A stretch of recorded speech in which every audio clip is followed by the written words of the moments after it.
RCB 17 साल बाद कब जीती या 18 साल बाद, सोशल मीडिया पर उस पर डिबेट चल रही है। लेकिन रजत पाटीदार की अगुवाई में टीम ने कप जीत लिया है, और ये पूरी टीम की जीत है। मतलब ये किसी एक खिलाड़ी का एफर्ट नहीं है। पूरे टूर्नामेंट में टीम के हर खिलाड़ी ने किसी ना किसी मोड़ पर अपना कंट्रीब्यूशन दिया है। और अब इस पूरी जीत पर क्या है राय, और उस पे हमारे साथ हमारे न्यूज़ रूम के साथी हैं। तो बताइए क्या, मतलब हाँ टीम एफर्ट के बारे में मैं जाना, देखिए क्योंकि अब बहुत सारी बातें हो गई, विराट कोहली, रजत पाटीदार, ठीक है, हेजलवुड की बातें हो गई, लेकिन हम्म, एट द एंड एफर्ट तो पूरी टीम का है। बिल्कुल। और सबसे बड़ी बात क्या है कि हम लोग कुछ जब विराट ने ब्रॉडकास्टर से बात कर रहे थे हम्म। तो विराट भी he is also a team man. तो हम्म। उन्होंने ये बात कही कि जब हमने टीम बनाई और सीजन के बीच में ही हमें एहसास हो गया था, जिसमें हम वोकली नहीं बोल रहे थे सबके सामने, हम्म। कि we might have created a good, very very good very team. Team hmm. जो हर बेसिस कवर कर रही हो। हम्म। जो बॉलिंग के बेसिस थे, भुवनेश्वर कुमार अनुभव लेकर आए, Josh Hazlewood current current game का अनुभव लेकर आए, जो लगातार खेल रहे थे। जॉस हेजलवुड को खेल पाना दुनिया के किसी भी बल्लेबाज के लिए आसान नहीं होता है, वो छकाने में कामयाब रहते हैं। फिर उन्होंने स्पिन डिपार्टमेंट में काम किया, सुयश को लेकर आए, कृणाल पांड्या कृणाल। पर आए। कृणाल पांड्या ऑलराउंडर के तौर पे आए, उन्होंने बल्ले से रन भी बनाए। टिम डेविड को लेकर आए। टिम डेविड जो मुंबई में कंट्रीब्यूट तो करते थे पर उन्हें मौके बड़े कम मिलते थे। तो पर यहाँ पे टिम डेविड को जब भी मौका मिला इम्पैक्ट के तौर पे उन्होंने वो कंट्रीब्यूशन दिया, ये दिखने लगा। उस जगह सबसे पर एक लिविंगस्टन भी थे। लिविंगस्टन भी थे। और सबसे मज़ेदार बात है कि आपको समझना पड़ेगा कि विकेट कीपर का प्रॉब्लम कितने आसानी से सॉल्व किया, जहाँ पे दिनेश कार्तिक हुआ करते थे। एक खिलाड़ी जो अंडर द रडार जिसके नाम की चर्चा नहीं करे, वो जितेश शर्मा है। जितेश शर्मा 2 सीज़न तक पंजाब किंग्स के लिए खेले। उस दौरान उनका एवरेज 28-29 के आसपास हुआ करता था। स्ट्राइक रेट भी 130-35 होती थी। पर इस टीम में आने के बाद वही जितेश शर्मा 40 करीब 40 के एवरेज से रन बनाए उन्होंने, और 100 175 के आसपास का स्ट्राइक रेट। तो आप इम्पैक्ट देखिए।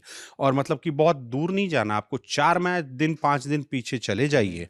जो आखिरी मैच है लीग स्टेज में आरसीबी का, जो उन्होंने 85 रन की जो अद्भुत पारी खेली थी, मतलब कोई नहीं उस बोलेगा। कोई नहीं भूल सकता है क्या बैटिंग की थी उन्होंने। मतलब जिस मैच में लगा कि ये फंस गया मैच आरसीबी के लिए, तो उन्होंने कर दिखा। और वो ऐसा नहीं था कि वो जस्ट वन मैच था जितेश शर्मा के लिए। जितेश शर्मा कई मैचेस में तेजी से रन बना के वो इशारा दे रहे थे कि my best is coming, my best is coming. आज वाले भी मैच में देखा जाए तो 20 रन का इम्पैक्ट है वो। अरे बहुत अच्छा। बहुत जबरदस्त है वो। मतलब कि अगर वो टिक जाते तो वो लोग तो स्कोर को 220 230 ले जा सकते थे, ऐसी परिस्थिति थी। खैर जो और उस आप मैच की एक और चीज बता दूं, आप बोल रहे हैं आखिरी वाला कैच, हाँ मतलब वो ब्लाइंडर था। बिल्कुल बिल्कुल। और अब आप इस तरह से, ये तो मैं उन खिलाड़ी को बता, कृणाल पांड्या पे हमने चर्चा की, आज के मैन ऑफ द मैच है। Clutch 17 clutch Pandya. Clutch Pandya 17 wicket और एक मैच में 73 रन की नाबाद पारी।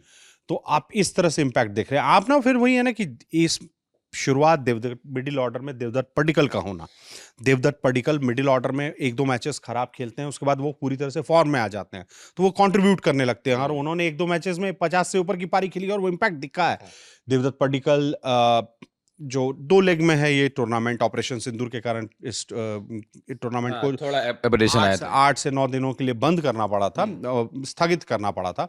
उसके बाद वो इंजर्ड हो जाते हैं, तो उसके बाद मयंक अग्रवाल की टीम में वापसी होती है। और उनका मयंक ही परफॉर्मेंस पिछले मैच में। पिछले मैच में, जिस मैच में जितेश शर्मा ने 37 गेंद में 85 रन वाली जो धुआंधार पारी खेली है, उस मैच में आप मयंक अग्रवाल पे किसी ने ध्यान नहीं दिया। उन्होंने भी 200 की स्ट्राइक रेट से रन बनाए थे उस मैच में। और वही मैं कह रहा हूँ कि वो इस ऐसे मोमेंट की पारी है कि आप भूलोगे ही नहीं। वो इतना इंपॉर्टेंट मैच है, सबसे बड़ी बात है। बिल्कुल बिल्कुल। तो ये सारी चीजें, और इसमें क्या है ना कि आपको समझना पड़ेगा कि आरसीबी ने क्या सही किया इस टूर्नामेंट में। आरसीबी ने जिंक्स तोड़े हैं। कौन कौन से जिंक्स तोड़े हैं?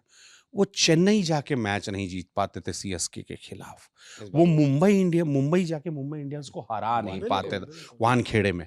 तो ये दोनों जिंक्स टूटे। तो वो जो साइंस होते हैं ना कि पहले आपको तो मिलने लगे थे। मिलने लगे थे कि ये टीम उस दिशा में बढ़ गई है। तो मैं ये, अगर इंडिविजुअल कंट्रीब्यूशन की बात करो, और इन सब के बीच विराट कोहली, आप आज फर्स्ट हाफ में जब उनकी बैटिंग होती है, रन रेट मतलब देखा जाए स्ट्राइक रेट बहुत अच्छा नहीं था, और जब उनको क्रीज पर टिके रहना था तो उनका विकेट गिर जाता है। तो वो क्या होता है ना, आप उसके बाद और जज करने लगते हो उन्हें कि यार कि शायद इन्होंने मैच तो नहीं फंसा दिया। पर 155 के आसपास की स्ट्राइक रेट और एवरेज 50 प्लस ओवरऑल ओवरऑल, तो दोनों को ऐड कर दे तो 200 पॉइंट्स का है।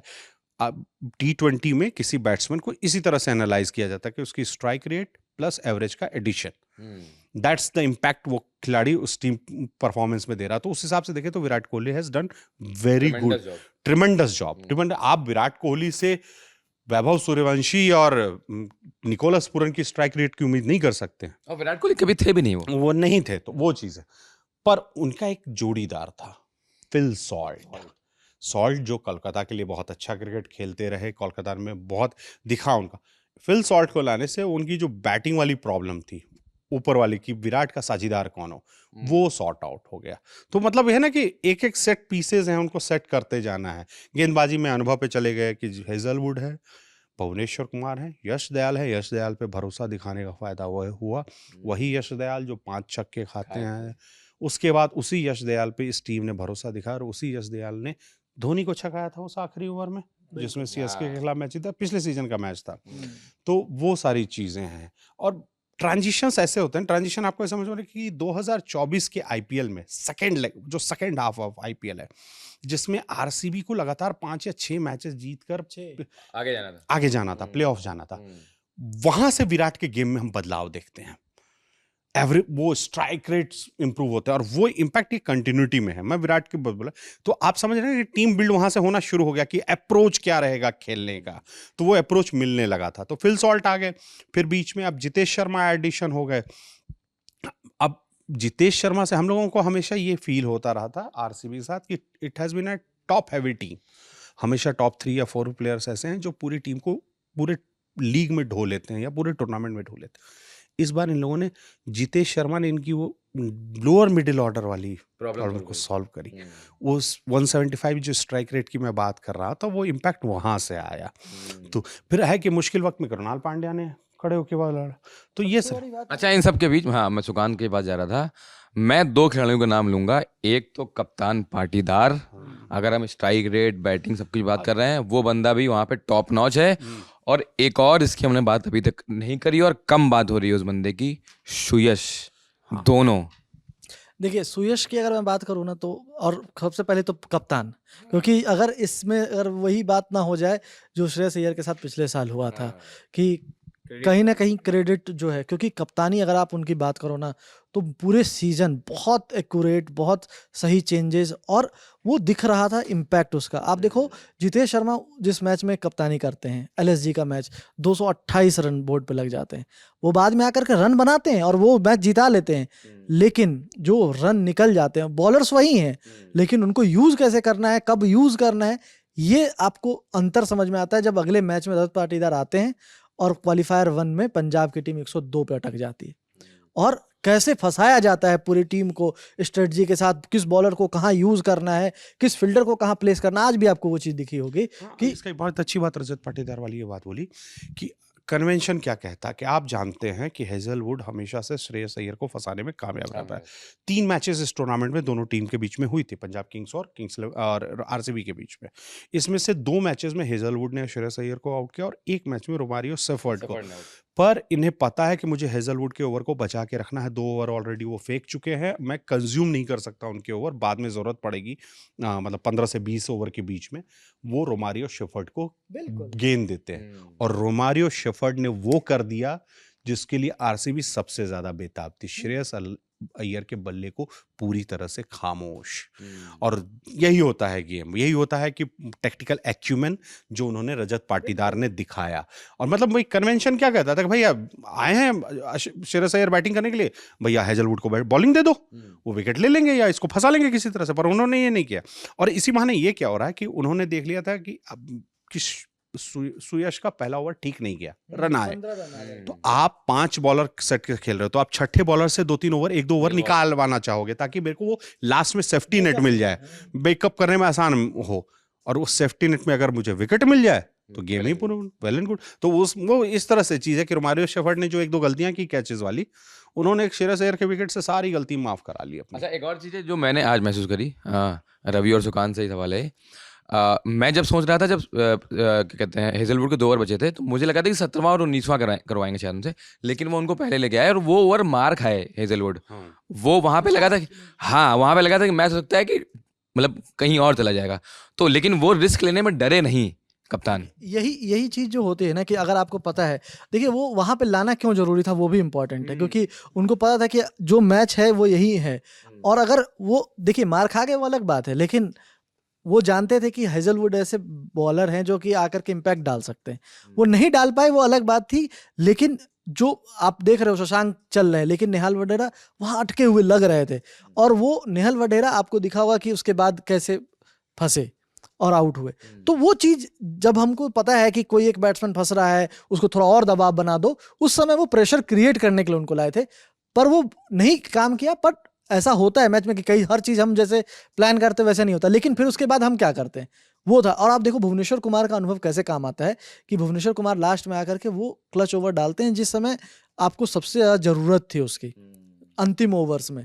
तो वो सब इम्पैक्ट जो लास्ट में आज आपको दिखा है, क्योंकि जो 3 ओवर जो सर ने पहले भी बात की थी कि 3 ओवर जो है किस तरह से लास्ट में आकर के आरसीबी ने जैसा चाहा वैसा कंट्रोल किया। आपने लास्ट ओवर में, मैं सही बताऊं, वो 4 छक्के चौके जो आप अंतर देख रहे हैं ना, वो लिटरली उससे पहले ही हम लोग मैच का पता चल गया था ना कि रिजल्ट क्या है। तो वो कोई शायद मुझे लगता है फील्डर भी नहीं तैयार थे ना बॉलर तैयार था कुछ, बस उनको बस बॉल सही डिलीवरी करनी थी, वो तो वाला हो गया था कि मरता क्या है, डिलीवरीज करनी थी बस। वो शशांक के लिए हो गया था कि मरता क्या ना करता, कि अब जाने दो, चलने दो। देखिए वही चीज है ना कि शशांक पर वो चीज थी, क्योंकि कोई उनके आगे पीछे कोई ऐसा था ही नहीं जो खेला। एक बैट्समैन था जो कुछ कर सकता था, जो कर रहा था, जोश इंग्लिश 39 रन बना लिए थे, लेकिन कृणाल पांड्या और लिविंगस्टोन का की जोड़ी थी, देखो कैसे लॉन्ग ऑन वाली, किस तरह से एकदम वहीं पे प्लेस करके रखना और उस लंबे फील्डर को प्लेस करके रखना, वो सब दिखाता है कि कितना टेक्निकल एक्यूमेन है उस और कैप्टन। बहुत अच्छी चीज़ है कि मतलब जब हम लोग बात कर रहे थे ना, दिनेश कार्तिक का इन्वॉल्वमेंट बहुत एग्रेसिव समझ में आता है, क्योंकि वो इस टीम का पार्ट रहे हैं, लंबे समय से रहे हैं और समझते हैं सेटअप को। कई खिलाड़ी ऐसे हैं जो उनके टीममेट्स रहे हैं, पर मैंने बहुत दिनों बाद एंडी फ्लावर को इतना एनिमेटेड देखा है, उनके कोच को इतना पार्टिसिपेट करते देखा है। वो जो ब्रेक्स होते थे, अपने टाइम आउट्स होते हैं, उस दौरान आके डिस्कस करना, हर छोटी छोटी, मतलब ये जैसे लग रहा था ना कि हर किसी के अंदर एक कसक है कि भैया इस साल तो नहीं छोड़ेंगे चाहे जो हो जाए। तो मतलब ये ना आफ्टर ऑल ये टीम एफर्ट है, इसीलिए मुझे लग रहा है ना कि सब बोलते थे कि यार विराट इतना बढ़िया खेलते थे, वो चैंपियन नहीं बन पाया। बात ये है ना कि आपने भी देखा है, हमने कई बार जिक्र भी किया है, 9 मैचेस और 9 मैचेस में 9 अलग अलग प्लेयर ऑफ द मैच। तो हीरो जब आपके पूरी टीम में सब आए तो वो टीम अपने आप बहुत अलग दिखती है, वो कॉन्फिडेंस ऊज होता है, मतलब कहते हैं ना कॉन्फिडेंस निकल रहा है सबके अंदर से, यार मैं नहीं तो वो कर लेगा, वो नहीं तो वो कर लेगा। और हर दिन जब अलग अलग हीरो निकल के आता है ना, तो वो टीम, क्योंकि मैच भले ही कोई भी एक दिन कोई चल जाए, लेकिन अगर पूरी टीम में जब सब कंट्रीब्यूट करने लगते हैं तो वो दिखता है कि उसके पूरी टीम का जो एनर्जी लेवल है वो किसी अलग लेवल पे था। और वो इस सीजन हम लोग लगातार इस बात पे चर्चा कर रहे थे कि आरसीबी की टीम बहुत बैलेंस नजर आ रही, लेकिन सबसे जो कमाल की बात है ना, वो ऑक्शन का आपको दिन अगर याद हो, पहला दिन, तो जब आरसीबी वालों ने सबको जाने दिया था, याद करो आप किस तरह से, तो एक ही चीज और थी, यार ये किसका इंतजार कर रहे हैं, ये किसको लेने का इंतजार कर रहे हैं। तो एक वो सेक्रेट गेम्स वाला मीम, देखिए वो बचा है उसको ले लेंगे, जो सब मर जाएंगे तो वो बचेगा, वो इसके इंतजार में बहुत मीम। और खुद ट्रोल करने वाले कोई और नहीं थे, आरसीबी के ही फैंस थे, लेकिन जो उन्होंने उस समय एक जवाब दिया था कि आप इंतजार करो, हमारे पास पूरी लिस्ट है, हम जिस प्लेयर को फोकस कर रहे हैं उनको लेंगे। जब फिल सॉल्ट आए तो फिल सॉल्ट कर लिया। देखिए याद करिए वो विल जैक्स वाला कांड, मतलब जिस तरह से आरसीबी ने रिलीज किया था, बहुत गुस्सा था सब, ये था, मुंबई वाला आकर के गले मिले अनंत अंबानी, तो लगा कि यार विल जैक्स को छोड़ दिया इन्होंने, क्या कर रहे हैं यार इस बार ये, क्योंकि विल जैक्स को कैसे छोड़ सकते हैं, ये तो पिछले सीजन सबसे ज्यादा कमाल किया था, उसकी जगह लाए थे लिविंगस्टन को, और अभी देखिए इम्पैक्ट कैसा है। तो कई बार क्या होता है ना कि कई चीजें आपकी प्लानिंग बहुत अच्छी होती, लगता है कि बहुत बड़े बड़े प्लेयर्स ले लिए, काम हो गया, लेकिन नहीं, इस बार बहुत कोई वैसे प्लेयर्स के पीछे नहीं भागे थे जो कि लगा कि बहुत बड़ा नाम है और जो जिसपे बहुत पैसे खर्च भी हो गए। अब जैसे केकेआर ने वेंकटेश पे 23-75 किए, उसमें वेंकटेश में ये भी जा रहे थे बहुत हद तक, अगर वो चला जाता ना तो कुछ और इनको टीम पूरा सब कुछ बिगड़ जाता। तो एक तरह से केकेआर ने बचा लिया है उनको वहां पे, लेकिन ऑक्शन से लेकर के आपको जब ग्राउंड पे आना, हर आकर के प्रूव करना, बहुत अच्छी एक चीज होती है ना कि हाउ कोई टीम कैसे इंप्रूव करती है। हमने 2 मैचेस का जिक्र किया कि सीएसके और मुंबई के खिलाफ उनके घर में जाके जीतना जो मतलब इतिहास में नहीं हुआ। नहीं हो रहा था। 8-10 साल 18 साल में चेन्नई में पहली बार, मतलब 2008 के बाद पहली बार जीते थे, 2008 के बाद 17 साल मतलब समझ लीजिए। और सबसे बड़ी चीज है कि इस दौरान इन्होंने क्या किया कि इस बार बेंगलुरु ने अपने घरेलू मैचेस वही की मैं बोलने वाला प्रॉब्लम को कैसे सॉर्ट आउट किया। मैं बाहर जाके सारे मैच जीत जाऊंगा। सारे जीत गए, सारे मैच जीते, पूरे टूर्नामेंट में क्लीन रिकॉर्ड है, पूरा क्लीन स्वीप।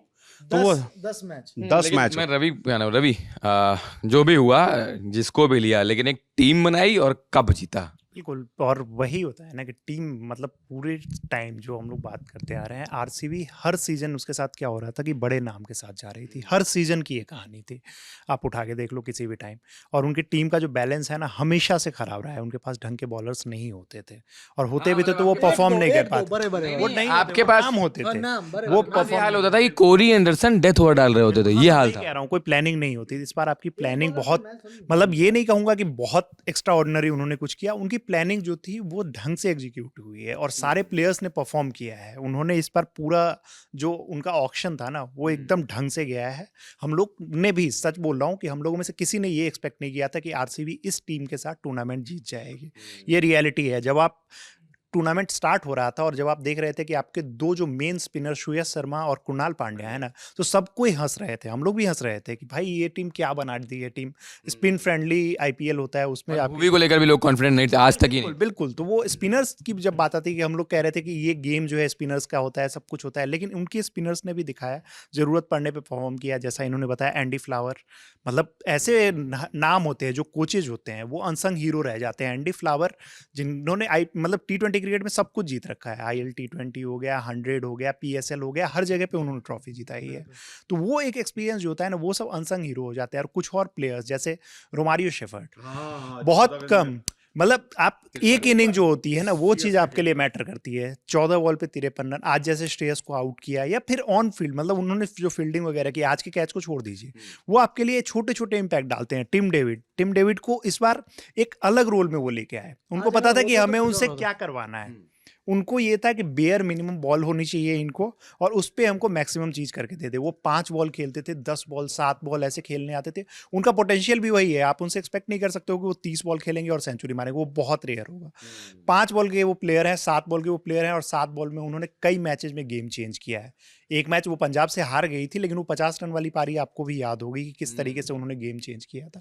तो हर कोई, मतलब हर टीम में से एक एक प्लेयर ने, आप किसी का भी नाम उठा के देख लोगे, सब ने कॉन्ट्रीब्यूट किया है। इन्होंने मयंक अग्रवाल का नाम लिया, सीजन के अंत में आए, उन्होंने भी एक मैच में कॉन्ट्रीब्यूट किया। और जिस तरीके से इन्होंने एक्सप्लेन किया, वाकई में क्वालिफायर 1 में अगर मयंक अग्रवाल उस टाइम नहीं होते तो आप शायद जितेश की पारी को याद नहीं रखते। हाँ, आखिरी लीग मैच था, बिल्कुल वही गलती हुई। आखिरी लीग मैच में अगर वो नहीं होते ना तो शायद आपको मतलब वो पारी नहीं देखने को। मैच खेलने का फाइनल के लिए 2 वाला मौका चूक जाता है नहीं, ना, पक्का बात कोई है। नहीं चूकना चाह रहा था ना। और वही है ना कि वो देखो, एक चीज है, एक चलन भी उन्होंने बनाए रखा कि 2018 के बाद से क्वालिफायर 1 जो जीतता है वो टूर्नामेंट जीत जाता है। और ये देखिए, ब्रॉडकास्टर्स की अपनी दिक्कतें होती हैं, अपना प्रेशर होता है भाई, उन्हें भी एडवर्टाइजमेंट चाहिए, हमारे ऊपर भी होता है, हम भी व्यूज चाहते हैं तो विराट कहते हैं, विराट कोहली की तस्वीरें दिखाते हैं। लेकिन हकीकत बात यही है, जीतती तो टीम है, कप्तान नेतृत्व करता है, कुछ बड़े नाम होते हैं, उनको भी क्रेडिट दिया जाता है। कुछ बड़े नाम इतने बड़े होते हैं कि उन्हें थैंक यू के तौर पे भी ट्रॉफी दी जाती है, क्योंकि 18 साल से वो खिलाड़ी बार बार टीम का प्रतिनिधित्व कर रहा है। पर at the end of the day, जीती हुई टीम में जब छोटी छोटी बारीकियों पे आप नज़र डालते हैं, छोटे छोटे खिलाड़ियों, हर खिलाड़ी के कॉन्ट्रीब्यूशन पे गौर करते हैं, तो आपको रियलाइज़ होता है, ओह, इसने यहाँ पे कॉन्ट्रीब्यूट किया, उसने वहाँ पे कॉन्ट्रीब्यूट किया, और इस तरह से जीत पक्की होती गई। और एक दो करते करते आखिरी वाली जो बड़ी जीत होती है तो बड़ी जीत होती है। बात सही है। और क्या कहते हैं, ऐसी जीत के लिए अब आप देखिए कि वहाँ पे स्टेज पे या विराट जीतने के बाद कहाँ जा रहे हैं, AB डिविलियर्स से मिलने जा रहे हैं, गेल से मिलने जा रहे हैं, जो इस फ्रेंचाइजी का इससे पहले बड़ा हिस्सा रहे हैं। तो दिस मीन्स कि वो एक ऐसी टीम है जो ओवर द ईयर्स बनी है, और वो जीत जो आज मुकम्मल हुई है वो फाइनली उनके फैंस के लिए और पूरे टीम मैनेजमेंट के लिए एक बड़ी राहत और एक बड़ा जश्न लेके आई है। RCB फैंस खुश होंगे और वो आज पूरी रात जश्न मनाएंगे, और बिल्कुल मौका है, बनाना चाहिए। आपको ये वीडियो कैसा लगा और आरसीबी की ओवरऑल टीम परफॉर्मेंस पे, पूरी टूर्नामेंट में जो परफॉर्मेंस थी उस पर आपका क्या सोचना है, हमें कमेंट करके बताइए। मेरा नाम प्रशांत है, देखते थे 11 टॉप।